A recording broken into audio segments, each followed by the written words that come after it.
Lesson 4. Toward a Better World. Put a roof over someone's head. Sometimes you may feel upset when you wake up suddenly from a nightmare, but you can always let out a sigh of relief.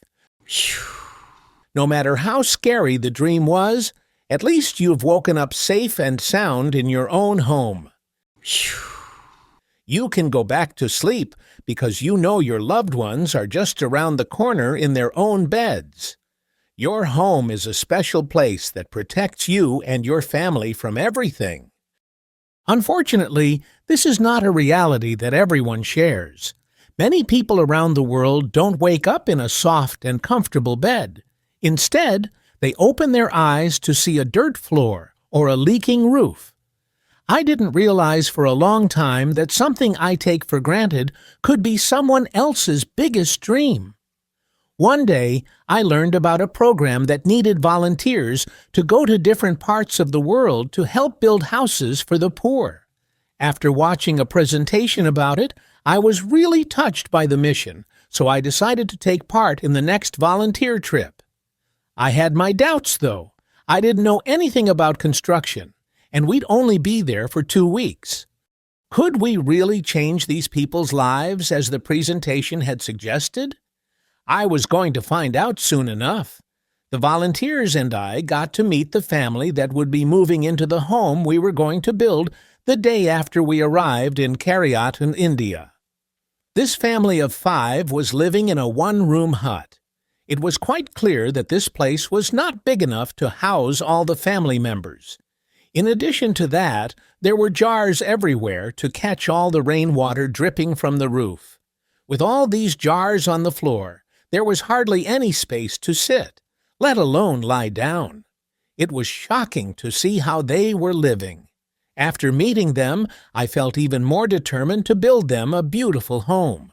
There were clear skies and temperatures over 30 degrees Celsius that first week. Under the burning sun, we carried bricks, mixed concrete, and dug holes for pipes. We had to slowly take apart the family's hut to get more bricks and other materials for the new house. Every morning, the family and their neighbors would provide breakfast for everyone. Then, all of us, the volunteers, community members, and the family, would start working. We would share food and stories from time to time. When evening came, we were all very tired and sweaty, but we were happy. After another week, the home was finally finished. On the last day, we had a party to celebrate the completion of the new house. It was the best way to end such an incredible experience. The entire community was there. Everyone was dancing or crying, tears of joy. I will never forget the looks on the faces of the family as they waved goodbye to us.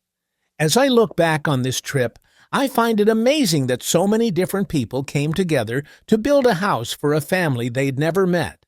For many of us, it was the first time we'd ever built a house.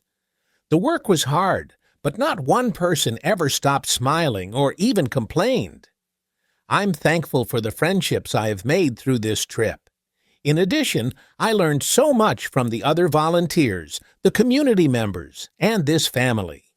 I thought I was there to give, but I received so much more in return. This experience has inspired me to continue building houses for others. I hope it will also encourage my friends and family members to help out in the future. Although 2 weeks may not seem like a long time, I had the chance to make new friends, learn about a different culture, and, most importantly, do something that makes the lives of others better. I am so glad that this family now has a safe place where they can lay their heads. I believe everyone deserves a decent home. Right now, there are still many people around the world without a place to live. They are the reason why ordinary people like me want to go out there and help put a roof over their head.